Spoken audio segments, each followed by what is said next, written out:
아들의 어머니의 마음, 사나들 어머니 마음. 이 본문의 내용은 우리가 잘 아는 내용입니다. 솔로몬 하면 생각나는 그 아주 멋진 재판이 있지 않습니까? 그 멋진 재판, 그 이야기가 오늘 본문의 내용입니다. 자, 한 절 한 절씩 읽어보겠습니다. 자, 먼저 시작해볼까요? 예. 본문 배경 이야기, 본문 배경 이야기부터 한번 시작해보겠습니다. 본문 배경, 우리가 잘 알고 있죠? 어떤 내용이었습니까? 자, 다윗의 죽음 이후에 솔로몬이 즉위하였습니다. 다윗의 연로함과 차기 왕위를 위해서 반역 사건을 도모했던 아도니아가 이제 마무리되고 주변의 반역 세력까지 다 징계했습니다. 그리고 난 다음에 다윗 왕의 왕과의 하나님께서 다윗 왕을 통한 언약하신 대로 솔로몬 왕으로 인하여서 나라가 더욱 견고하여졌다라고 하면서 2장이 끝나고 3장의 말씀과 함께 계속 시작되어지는데요. 자, 오늘 본문의 말씀 관심 있게 주목해야 할 내용 한번 보겠습니다. 첫 번째는요, 솔로몬의 재판에 선 두 여인의 신분, 두 여인은 어떤 여인이었는지 한번 알아보고요. 그리고 두 번째로는 아이를 바꿔치기 한 여인은 그 마음가짐의 상태가 어떤 상태였을까?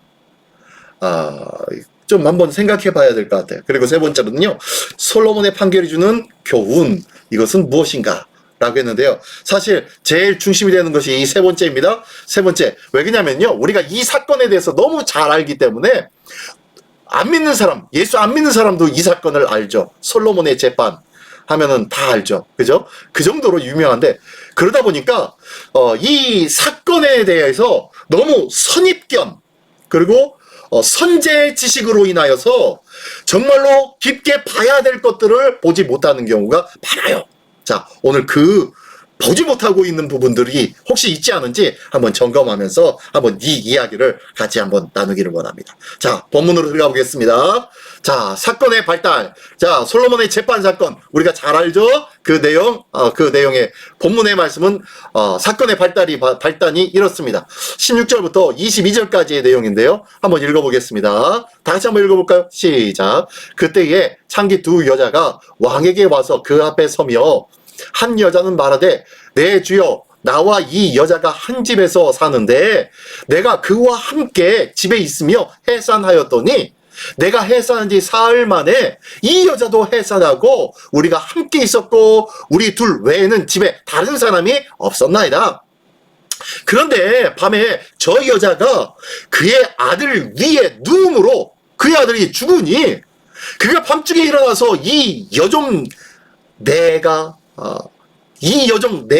잠든 사이에 내 아들을 내 곁에서 가져다가 자기 품에 누이고 자기 죽은 아들을 내 품에 누였나이다. 아침에 내가 내 아들을 젖먹이려고 일어나 본즉 죽었기로 내가 아침에 자세히 보니 내가 낳은 아들이 아니더이다. 다른 여자가 이르되 아니라 산 것은 내 아들이요 죽은 것은 네 아들이라 하고 이 여자는 이르되 아니라 죽은 것이 네 아들이요 산 것이 내 아들이라 하며 왕 앞에서 그와 같이 쟁론하는지라. 자, 사건의 발단입니다. 자, 이런 일들이 감히 솔로몬 왕 앞에서 일어나네요. 한번 생각해 보십시오. 아니, 왕이 재판을 하는데 국사에 관련된, 정치에 관련된, 국익에 관련된 그러한 일들에 대한 사건을 이야기하는 것이 아니라 지금 한낱 창기 두 여자의 사건을 지금 가져와서 왕 앞에서 재판을 하고 있는 거예요. 신기하지 않습니까? 어떻게 왕이 이런 재판을 할까요? 한마디로 얘기하면은 대법원이죠, 대법원. 예. 일반 지방법원이 있고, 그 다음에 고등법원이 있고, 그 다음에 대법원이 있지 않습니까? 일반 지방법에서 평범했던 문제들을, 사건들을 재판하지요. 그리고 그것에 대해서, 불만 있으면 어떻게 해요? 항소를 해서, 고등법원으로 가가지고 재판을 다시 한번 합니다. 그 고등법원에서 재판한 그것도 불만이 있으면은 다시 마지막으로, 다시 한 번 더 항소해서 재판을 받지요. 예. 이게 지금 법인데, 아니, 당시 보면은 19장, 100부장, 1000부장, 만무장 뭐 이렇게 있었을 텐데 그들을 통하여서 다 아래서 다 문제가 다 해결되어져야 되는데 한낱 창기에 관련된 이 재판이 왕 앞에 올라왔다라는 거는 뭔가가 조금 깨름직합니다. 이거죠. 그죠? 아무튼 이 사건이 왕한테 올라갔어요. 그렇다면은 다 접어두고 이 사건은 판단을 하기가 쉽다 어렵다? 예, 어려웠던 것 같아요. 아마 아래에서도 재판을 했었던 것 같아요. 근데 이것을 제대로 판결할 수가 없는 거예요. 서로가 자기가 산 아들이 자기 아들이라고 주장하고 있으니 어떻게 뭐 누가 본 사람이 있어요? 뭐 한 사람이 있어요? 여기 보니까 17절과 18절에 보면은요. 한 여자가 말하되 내 주여 나와 이 여자가 한 집에 사는데 내가 그와 함께 집에 있으며 해산하였더니 두 여자가 해산을 했대요. 그러면 옆에 뭐 산모라도 있고 그래야 되는데 그러면 그 산모가 와가지고 이 아이는 발 뒤꿈치에 점 있는 거 내가 봤어. 이 점 있는 아이가 이 여자 아이야 라고 증언이라도 해줄 거 아니야. 증인이 되어서. 그죠? 그런데 이 대단한 것은요, 이 히브리 여자들은 건강합니다. 히브리 여인들은 건강해서 혼자서도 아이를 낳는다고 합니다. 혼자서 아이를 낳고 그리고 탯줄을 자르고 다 한대요.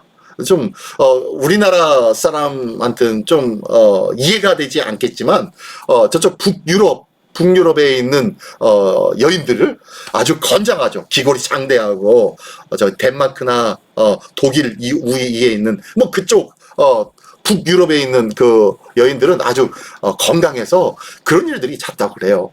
근데 이 히브리인들 이스라엘 여인도 이렇게 건강해서 자기들 혼자서도 출산을 하고 해결을 다 본대요.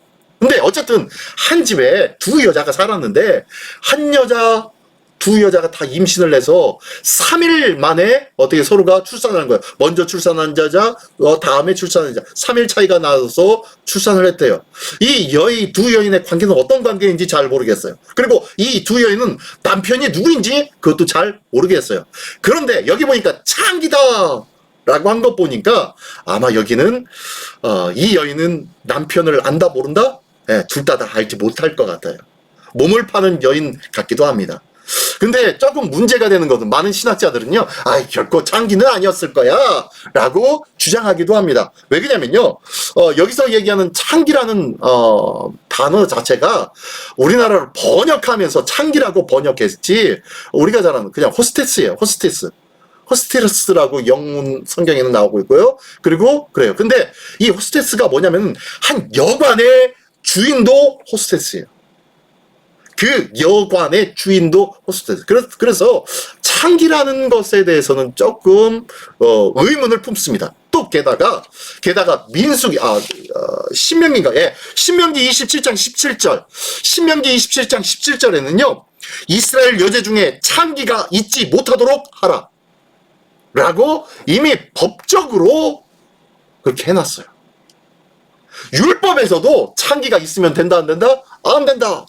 그런데 그런 율법적으로 안 되는 그 창기가 어떻게 왕 앞에 재판받으러 나올 수가 있겠습니까? 그러면서 아마 이 여인들은 창기가 아니었을 거야. 아마 여관의 여인들이었고 남편들이 있었는데 남편들이 전쟁이나 아니면 그 밖에 뭐 다른 일들로 인해서 멀리 출타했던지 아니면 전쟁으로 인하여 남편들이 죽었던지 했었을 거야 라고 추정을 합니다. 그건 어쨌든 간에 이 두 여자가 문제가 된 거예요. 이 두 여자가 어떻게 됩니까? 똑같이 이제 3일간으로 출산을 했어요. 출산을 해가지고 같이 한 집안에서 잠을 잡니다. 잠을 자는데 넓게 펴고 그 위에서 침대 위에서 잠을 잤겠죠. 여기에는 침대 문화니까요. 그죠? 이 침대 문화니까 잠을 잤을 텐데 그 좁은 침대에 이 4명이 잔 것 아니겠습니까? 두 여인 그리고 두 아이. 그러니까 가운데에다가 두 아이 놓고 양쪽에서 아마 두 여인이 잤겠죠. 잠자다가 한 여인이 이렇게 귀골이 장대하다고 했잖아요. 이 히브리 여인들은 한번 뒤치다거리다가 이 아이가 깔려 죽게 되어버렸네요. 한 여인이 혼자서 잤으면은 그래도 조금 넓게 잤을 수 있었을 텐데 그 좁은 데서 같이 자느라고 이런 불상사가 일어난 것 같아요. 어쨌든 그러고 난 다음에 가만히 보니까 아니 잠자다가 보니까 조금 이상해. 한 여인이 깔고 자는 여인이 그래가지고 이렇게 보니까 세상에 내 아이네. 내 아이를 깔고 자고 있네 내가. 그러니 어떻게 합니까? 당황돼가지고 내 아이하고 저 옆에서 곤히 잠자고 있는 그 세건세건 잠자고 있는 아이하고 바꿔치기를 하는 거예요. 뭐 3일 차니까 이 아이가 저 아이 같고 저 아이가 이 아이 같을 거 아니겠어요? 그러니까 바꿔치기를 해서 그러면서 몰래 잠을 잡니다.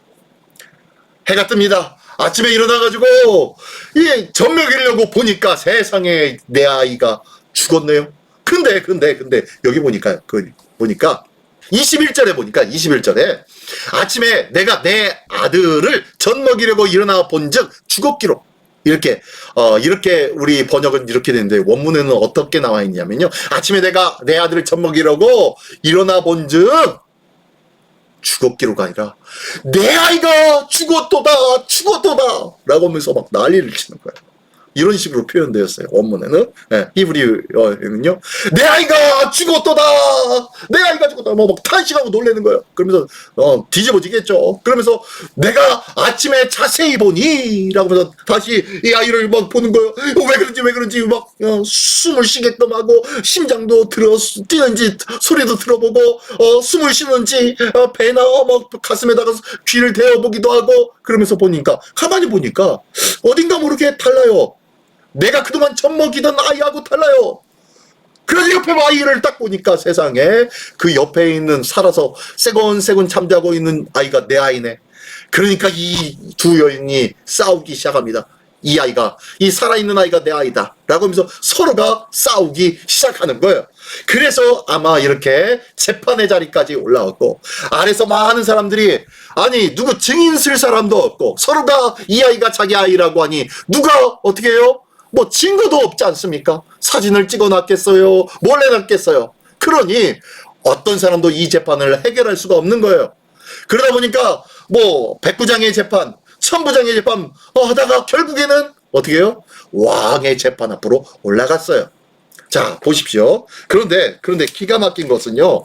이 사건이 언제예요? 이 사건이 열왕기상 3장 16절이에요. 열왕기상 3장 16절이라면은 이제 이 솔로몬이 이제 왕에 등극해가지고 모든 것을 다 정리하고 하나님 앞에 지혜를 구하고 난 다음에 네 후로도 네 전에도 너와 같은 자가 없을 것이다 라고 하면서 하나님께서 지혜와 그리고 네가 지혜를 구했으니 내가 너에게 더 많은 것들을 내가 주겠다라고 하면서 그 밖에 장수와 명예와 그 많은 물질과 많은 것들을 허락해 주시고 그리고 난 다음에 15절에 뭐라고 하냐니까요. 이런 꿈을 꿨지 않습니까? 그리고 난 다음에 15절에 솔로몬이 깨어보니 꿈이더라. 이에 예루살렘에 이르러 여호와의 언약궤 앞에 서서 번제와 감사의 제물을 드리고 모든 신하들을 위해 잔치하였더라. 자, 이렇게 하나님의 응답을 받고 모든 것이 끝난 상태예요. 왕의 자리로 돌아간 상태란 말이에요. 하나님 앞에 은혜를 약속받고 지혜를 약속받고 그 밖에 많은 하나님의 은총을 약속받고 왕 위의 자리에 가서 본격적으로 시작하던 때가 바로 이제 첫 시작이 16절부터예요. 그 첫 시작에 나와 있는 것이 이 재판의 문제예요. 이 재판을 담당하는데 이 솔로몬이 하나님 앞에 얻은 것이 지혜였지 않습니까? 지혜를 구했고 하나님께서 지혜뿐만 아니라 그 밖에 많은 것을 주셨지만 이 지혜를 얻는데 이 지혜를 받은 자라는 것을 다시 한번 명확하게 확인하고 점을 찍고 시작하는 것이 오늘 본문의 말씀이에요. 그래서 가장 첫 번째로 나오는 것이 재판의 문제예요. 솔로몬이 정말로 지혜를 받았는지 그리하지 아니한지를 점을 찍고 시작하는 게 바로 오늘 본문의 시작입니다. 그래서 이 재판의 문제를 통하여서 결국엔 뭘 드러내기 위해서요? 솔로몬은 하나님께로부터 뭘 받은 사람이다? 지혜를 받은 사람이다 라는 것을 명확하게 강조하기 위해서 이 말씀이 처음부터 시작되어지는 거예요. 자, 어쨌든 이렇게 해서 이 문제가 시작됐어요. 자, 그리고 22절을 볼까요? 22절. 다른 여자는 이르되 아니라 산 것은 내 아들이요 죽은 것은 네 아들이라 하고, 이 여자는 이르되 아니라 죽은 것이 네 아들이요 산 것이 내 아들이다. 자, 뭐 하고 있어요? 서로가 산 아들이 자기 아들이라고 싸우고 있죠. 자, 계속해서 볼게요. 23절. 왕이 이르되 이 여자는 말하기를 산 것은 내 아들이요 죽은 것은 네 아들이라 하고, 저 여자는 말하기를 아니라 죽은 것이 네 아들이요 산 것이 내 아들이라 하는도다 하고, 또 이르되 칼을 내게로 가져오라 하니 칼을 왕 앞에 가져온지라. 자, 우리가 잘 아는 내용이죠. 이걸 어떻게 재판을 결정합니까? 그래서 왕이 뭐라고 합니까? 25절. 왕이 이르되 산 아이를 둘로 나누어 반은 이 여자에게 주고 반은 저 여자에게 주라. 그랬더니 26절. 그 산 아들의 어머니 되는 여자가 그 아들을 위하여 마음이 불붙는 것 같아서 왕께 아뢰어 청하건대 네 주여 산 아이를 그에게 주시고 아무쪼록 죽이지 마옵소서 하되, 다른 여자는 말하기를 네 것도 내 것도 되게 말고 네 것도 되게 말고 나누게 하라 하는지라. 27절. 왕이 대답하여 이르되 산 아이를 저 여자에게 주고 결코 죽이지 말라. 저가 그의 어머니니라 하매 온 이스라엘이 왕이 심리하여 판결함을 듣고 왕을 두려워하였으니 이는 하나님의 지혜가 그의 속에 있어 판결함을 봄이더라. 예. 자, 우리가 뭐 잘 아는 결론이니까요. 자, 이 내용을 보십시오. 내용을 보십시오. 보니까요. 어떻게 합니까? 왕이 딱 듣고 난 다음에, 자, 너는 산아들이 네 아들이라고 하고 너는 산아들이 네 아들이라고 하면, 서로가 그렇다면 서로가 산아들이 자기의 아들이라고 하면 알았다 칼을 가져와라. 그리고 이 칼로 저 산 아이를 둘로 반으로 딱 나누어 이 여자와 저 여자 반반씩 나눠 갖도록 해 주어라 라고 하면서 결정을 내립니다. 재판한 거예요. 지금 왕이 결정한 것은 뭐예요? 네. 공정하잖아요. 누가 자기 아들인지, 누가 진짜 어머니인지 아는 사람이 아무도 없어요. 그러니 어떻게 합니까? 정확하게 칼로 반으로 나눠서 줘버리는 거. 아주 정확한 어떻게요? 재판이었습니다. 끝났죠. 재판은 여기서 끝났습니다. 재판이 여기서 끝났는데 그 이후에 문제가 되는 것이 있었죠. 볼까요? 26절에 보니까 산 아들의 어머니, 진짜 어머니죠. 지연 진짜 어머니는 그 아들을 위하여 마음이 불붙는 것 같아서 이제 환장하는 거죠. 환장하는 거죠. 속이 막 들끓는 거죠. 그래서 아니 됩니다. 왕이요. 차라리 저 사나이를 저 여자한테 주시고 아무쪼록 죽이지 마십시오 라고 하면서 결국에는 진짜 어머니는 이 아이를 뭐 했다는 거예요? 포기했다는 거예요. 진짜 어머니는 포기합니다. 그랬더니 다른 여자는 뭐라고 합니까? 네, 가짜 엄마죠. 가짜 엄마는 뭐라고 합니까?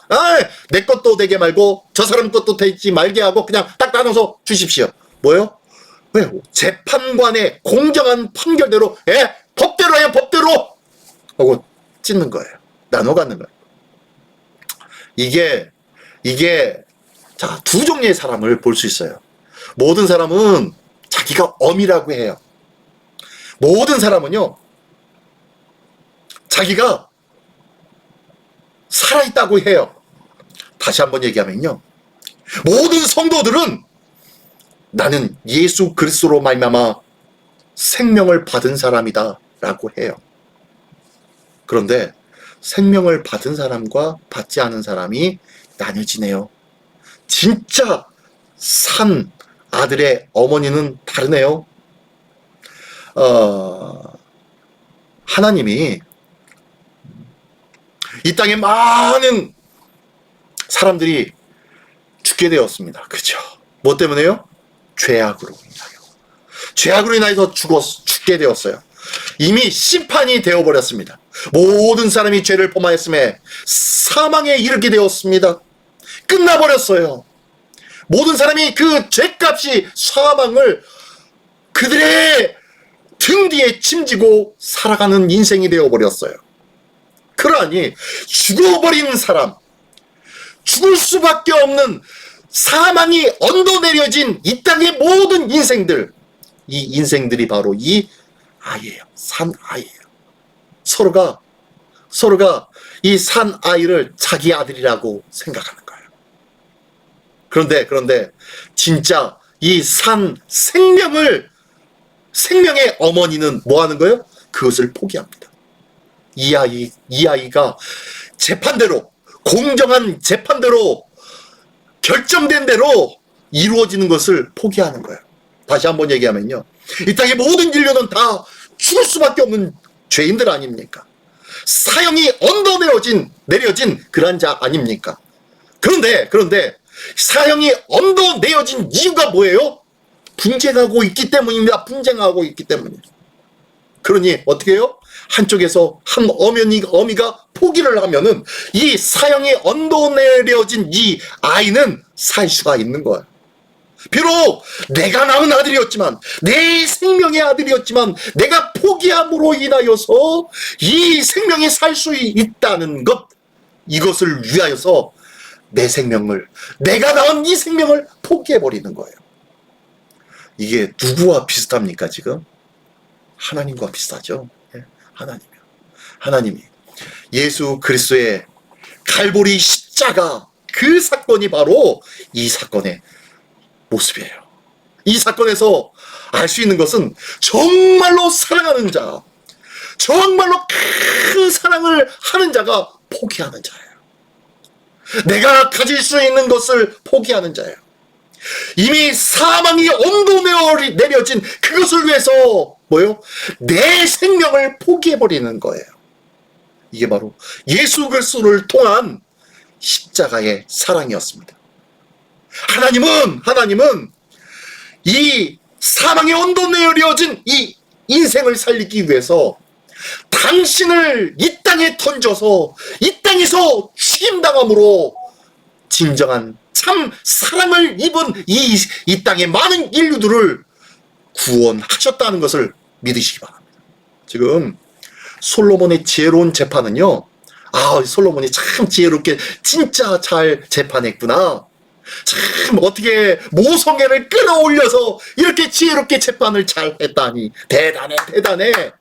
이렇게 박수를 받게 하기 위해서 이 내용이 성경에 쓰여져 있는 것이 아니라는 거예요.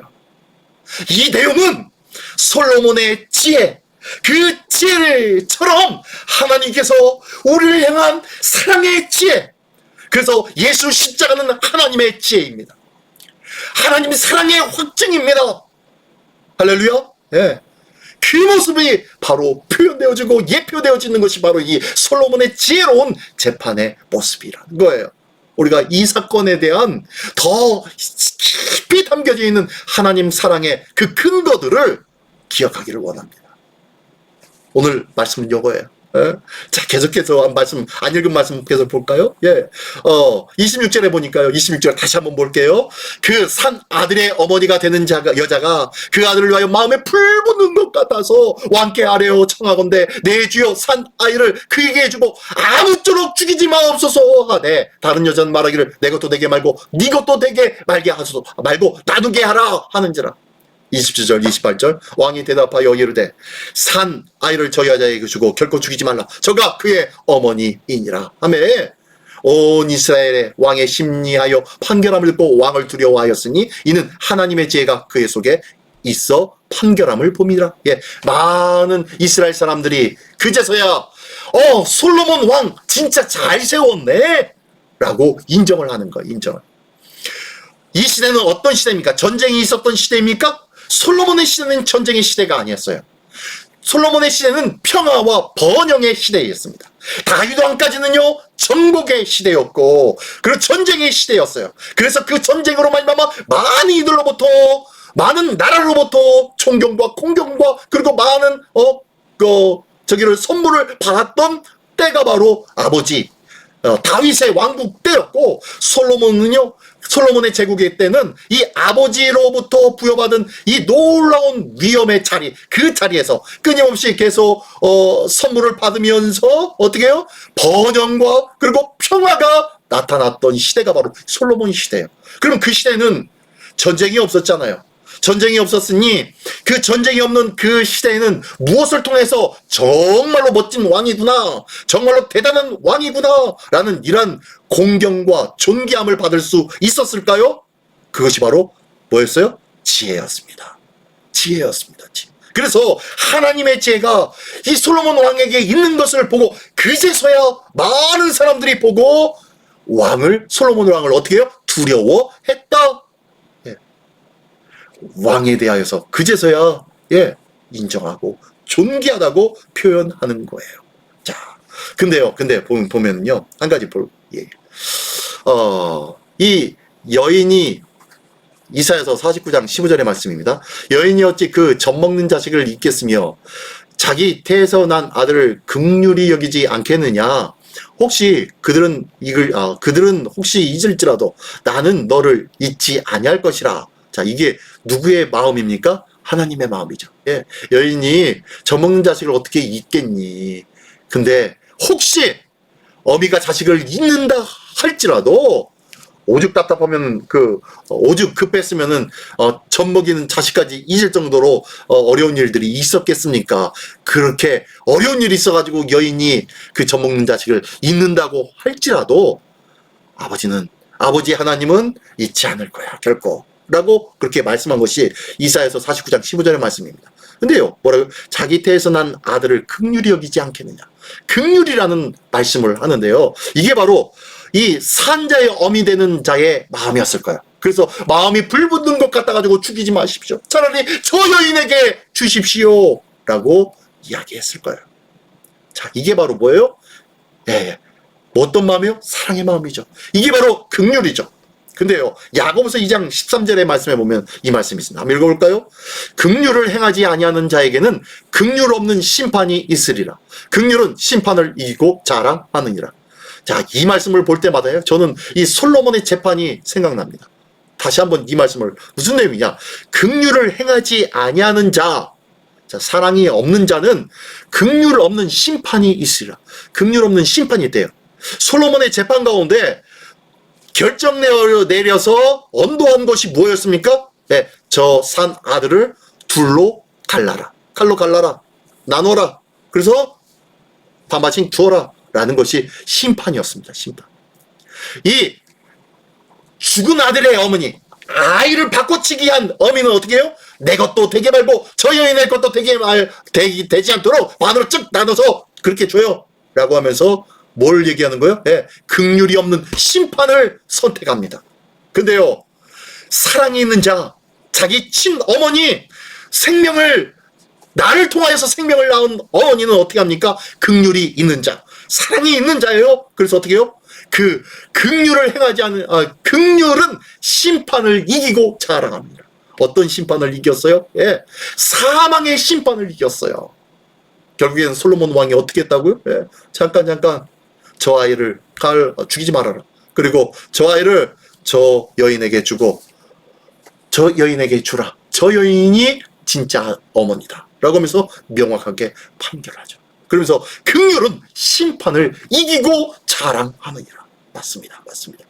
예수 그리스도의 십자가 죽으심으로 말미암아서 우리에게 하나님의 그 큰 사랑이 부어짐으로 인하여서 심판을 이기고 생명의 자리로 옮기게 된 줄 믿습니다. 할렐루야. 그래서 우리는 이 놀라운 생명을 부여받은 자로 뭐밖에 없어요? 자랑할 것밖에 없어요. 우리 주님께서, 우리 하나님께서 나를 이렇게 사랑하시는 것, 그 사랑 자랑할 것밖에 없습니다.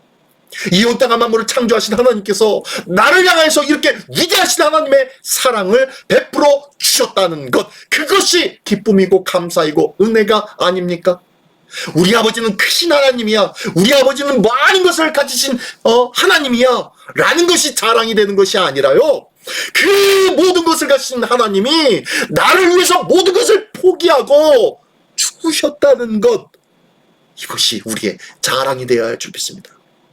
우리 하나님의 크고 능하심을 자랑하는 것, 그 전에 하나님의 놀라운 사랑, 그 모든 것을 포기하고 나를 위해서 이 땅에서 십자가에서 죽으신 그 사랑을 자랑하는 것이 첫 번째라는 거예요.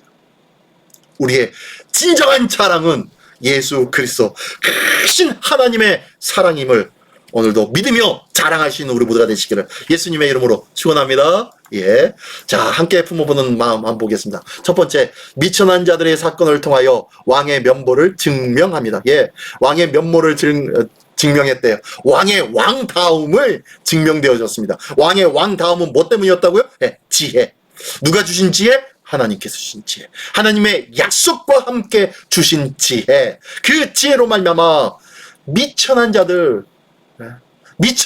사건들을 통하여서 많은 자들 앞에 인정받고 존중받고 또한 우러럼을 받게 되어지는 그러한 사건이 되었다는 것 기억하면서, 또 두 번째로는요, 생명을 사랑하는 자는 결코 생명을 경시하지 않습니다. 예, 생명을 사랑하는 자 누구였죠? 예, 진짜 어머니. 생명을 사랑하지 않고 경시한 자가 누구예요? 예, 가짜 엄마. 가짜 엄마는요, 이 생명, 내가 난 생명이 아니에요. 그러니까 칼로 잘라도 별 문제가 없어요. 그게 공평하다고 생각하는 거예요. 세상의 방법대로 공평한 거야, 그게. 라고 생각하는 거예요. 우리의 생각과 우리의 마음가짐을 바꾸시기 바랍니다. 그게 지금 세상의 상식과 세상의 방법하에서 이게 더 명확한 방법이고 이게 더 정확한 명철이 있는 방법이야 라고 했던 것들 다 내려놓기를 원합니다. 그리고 하나님 앞에 그때마다 무릎 꿇고 묻기를 원합니다. 하나님의 방법은 그것과는 전혀 다른 방법으로 역사할 수 있고, 또한 하나님의 방법으로 우리에게 보여주고 하나님의 사랑과 은혜를 확인시켜 주시기도 하기 때문입니다. 하나님 앞에 오늘도 묻고 하나님의 정말로 크신 지혜가 무엇인지 그 지혜의 삶을 누리기를 예수님의 이름으로 축원합니다. 자, 세 번째로는요, 이 불타는 듯한 어머니의 마음은 하나님의 마음이었습니다. 그죠? 이 불타는 듯한 어머니의 마음으로 예수 그리스도를 이 땅에 보내어 주셨고, 십자가에서 엘리 엘리 라마 사박다니, 아버지여 아버지여 나의 아버지여 어찌하여 나를 버리시나이까 라는 그 울부짖음 앞에서도 하나님은 태양빛을 가리며 온 천하를 어둡게 함으로 말미암아 눈을 감으신 하나님. 이게 바로 하나님의 마음이에요. 불타는 듯한 그 가슴 아픔으로 하나님은 예수 십자가에서 죽는 그 모습을 참아보지 못하시고 하늘의 빛을 가리워서 그 십자가의 죽으심을 끝까지 주목하지 아니하시는 하나님을 우리는 볼 수 있습니다. 이게 바로 하나님의 가슴 아픈 마음, 불타는 듯한 어머니의 마음이었다는 것 기억하십시오. 자, 한번 노란 박스 안에 있는 거 한번 읽어볼까요? 시작. 어머니의 죽음 같은 포기는 사랑하는 아들을 살리기 위한 처절한 고통의 울부짖음입니다. 십자가의 죽음은 우리를 살리기 위한 하나님의 사랑이다 라고 말씀합니다. 오늘도 이 지혜로운 재판 사건을 통하여서 우리를 사랑하시는 그 크신 하나님의 사랑을 오늘도 다시 한번 감사하며 감격하며 기대하며, 또한 하루하루 주님 앞에 묻고 주님의 뜻대로 살게 힘을 다하는 우리 모두가 되시기를 예수님의 이름으로 축원합니다. 기도하겠습니다. 전능하신 주님 감사합니다. 오늘도 그 크신 하나님의 사랑을 기억하며 하나씩 내가 생각하고 내가 판단하고 내가 결정하려 하였던 것들을 내려놓게 하여 주시옵소서. 이제는 주님께 모든 것을 의뢰하며 삶의 순간순간마다 하나님의 뜻은 어떠한지 묻고 기도하는 기도의 믿음의 사람으로 서기를 원합니다. 기도의 사람으로 오늘도 깨어나기를 원하오니 주여 도와주시옵소서. 오늘도 주님 앞에 묻고 하늘의 신령한 지혜로운 믿음의 결단을 행하는 복된 하루의 삶을 살아가는 우리 모두가 되게 하여 주시옵소서. 오늘도 솔로몬과 같은 지혜로 함께하여 주실 우리 주 예수 그리스도의 이름으로 기도드리옵나이다. 아멘.